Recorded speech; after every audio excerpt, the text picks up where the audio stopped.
Hi, I'm Scott Clevin. I'm owner of Timber Ridge Home Inspection, licensed home inspector in Wisconsin, also certified in radon measurement. Um, I've been a home inspector since licensed home inspector since 2010. My background is in the construction field. I was carpenter for over 26 years, so a lot of hands-on knowledge on how houses are built. Today I'm going to just go through the procedure of a home inspection. So if you're buying a home, what you're going to do is you're going to put your bid in, and you're going to get an accepted offer, then you're going to call me instead of an inspection. If you're selling your home and you want to get it inspected beforehand, you want to call me before you put it on the market. That way I can come in, show you what issues are at your house, and that gives you a little bit of time to fix it if you fix the issues that I find before you put it on the market. So what's going to happen is that you're going to give me a call. We're going to set up the home inspection. We're going to pick a day and time that's best for myself and the client that works out for both of us. Usually I just pretty much say, hey, what's best for you, mornings, afternoons, weekends, and then I work around their schedule. The day of the inspection, we'll head out to the site. Client is more than welcome to come with. Actually, I like them to come with. That way, if I need to explain something to them, it's easier to show them what I'm looking at, show them what the issue is, than them just trying to read a report and figure out what actually I'm talking about. That's a pro side of it for being there. If they're not there, obviously I can go through the home inspection a little bit quicker, but I always recommend the clients there so it's easier to explain what I'm seeing. That way I can say, hey, I found this issue. It's a very simple fix, or hey, I found this issue, this major concern. We got to get a professional contractor in to take a look at it and figure out how it needs to be fixed.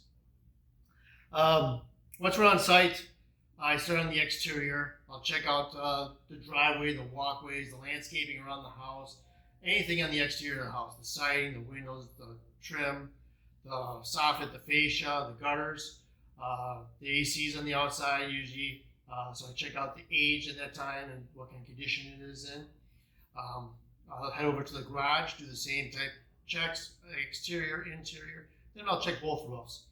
I'm a type of inspector that likes to get on the roof. You can see more when you're on the roof. You can walk the roof. You can see if there's any soft spots on the roof. You can look on the backside of the chimney, which you can't see from the ground.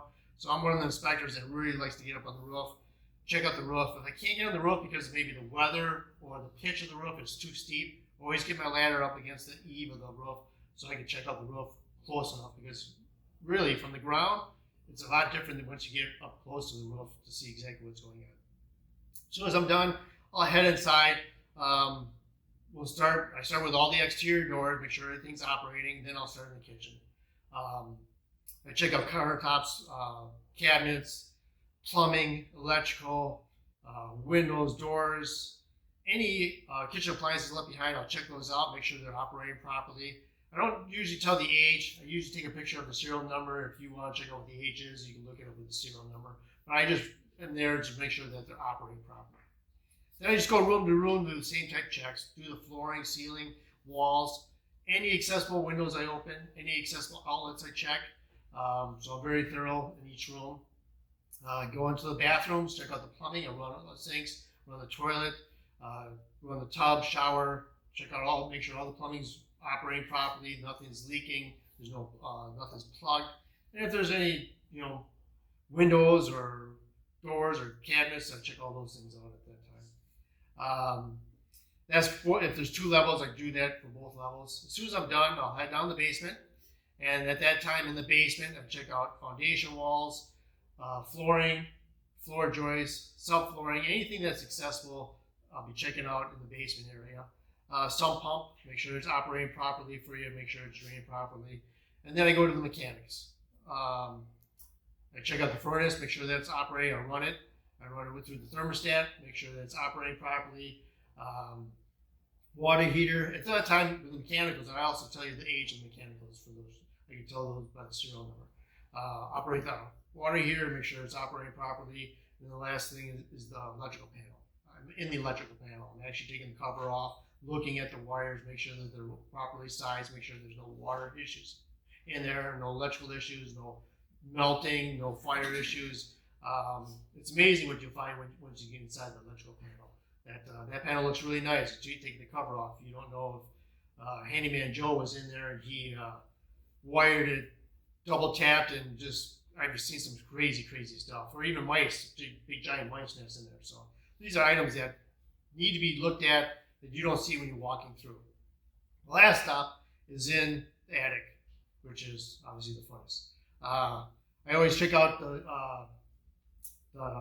depth of the insulation, make sure it's properly insulated, make sure it's properly ventilated, and then I look at the framing and then the sheathing, make sure that there's no mold issues or leaking going on. Once again, it's amazing what you find up there. I've seen critters, mice, bats, mold, all those type of items I've seen in the attic that you don't see while you do the walkthrough. As soon as I'm done, I head home to my office. I fine-tune my report. Any pictures I take, I put comments underneath the pictures so you know what I'm looking at. And then you get the report actually the same day. If you do a radon measurement, the radon unit has to be in the house for 48 hours. I usually try to set up 2 days beforehand. That way when we do the inspection, I actually show you the results before we walk out the door. I plug my unit right into my phone and show you what the rating is before we leave. So I try to do that for my clients. Doesn't always work that way, but that's the best way to do it. Once again, as soon as I send out the report, that's not the end of it. You know, I always tell my client, if there's any questions, you're more than welcome to call me. I have a client right now that I did a week and a half ago that continuously calls me, asks me for ideas, recommendations, what do I think about this, what do I think about that, how things should be fixed. So she's a first-time buyer. Her husband passed away. She don't know much about homes, so I'm more than welcome to help her out and guide her the way I think properly that the house is taken care of before she even gets into it. So I really try to stretch myself out for my clients as much as I can. I'm going to show you my report system, which I got a brand new report system. I got rid of I had to get rid of my old one because they were done with it. They weren't going to do it no more, so I went to a new system, which I'm starting to really like. So I know it's going to be hard on the screen, but I'm going to go through it with you quickly. So you'll get an email. First of all, it has the link, and you're going to click on the link for my report. Once that comes up, you'll see this page come up here. This is what you're going to open a link up. So you're going to have two links right here. One is a PDF, which is really nice to download or keep in a file or just print out. The other one is a HTLM, and that's what I recommend going into if you're going to look at it. So you click on that one, and here's my report. So my report shows the house, has the property.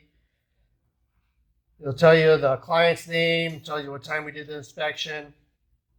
As you keep heading down a little bit farther, you have a table of contents. What's really nice about this type of report than my other report I had is that in this table, if you decide to go down to, say, let's go to plumbing, which is on page 100. Well, who wants to scan through 100 pages? You actually can click right on that page. It'll jump you right to that section, which is super nice. So you're not actually scrolling down 100 pages. Once you get past that, there's the report summary. And the report summary will have items that need to be repaired. It tells you what page, what item number it is. And I'll have my defects, which is really nice. Those are more of the safety issues or items that really could be damaging to the property or the structure of the house, plus safety items. And once again, once you're inside here, if you're looking at this page, page number 33, item 13, this was the exterior receptacle. Well, instead of trying to scan through the pages to find it, you actually, if you click on this link right here, it'll actually jump into the report exactly where that is noted. And I'll do that in just a minute, but I want to show you this. Once you go through this, if you see any words that are highlighted in yellow, those are more like terms of construction, like this is a soffit, okay? Anyone that really don't know what a house is, you'll go, what is a soffit? Well, what's really nice is that if you click on this yellow word, it gives you the definition of what that word is. So it's very, very useful for a client that doesn't really know what a house, parts of a house is. Once again, you just click on it, just disappear, and then so any letter that any word that is in yellow, you click on it and get the definition, which is really nice. So say we want to go to this page. Okay, what is he talking about? We click on this, it'll jump right to the page. It'll give you the item, And I always have pictures, I always have descriptions. So if you look at the picture and you're on this computer screen, you're like, okay, what is he looking at right here? I see an arrow, it's hard to see. Well, if you click on the picture, it actually blows it up. So now it's very easy to see what I'm looking at. And that was pointing to the dishwasher did not have a drain loop and air gap. So I was just pointing to the drain line. Once again, if you click on it, it goes back, but it also tells you what's missing in my description. So it's a very nice report system. It's very user-friendly. Once again, I'm really happy with it. I'm just still trying to get used to it, but it's very useful friendly. So that's about it. That's about it.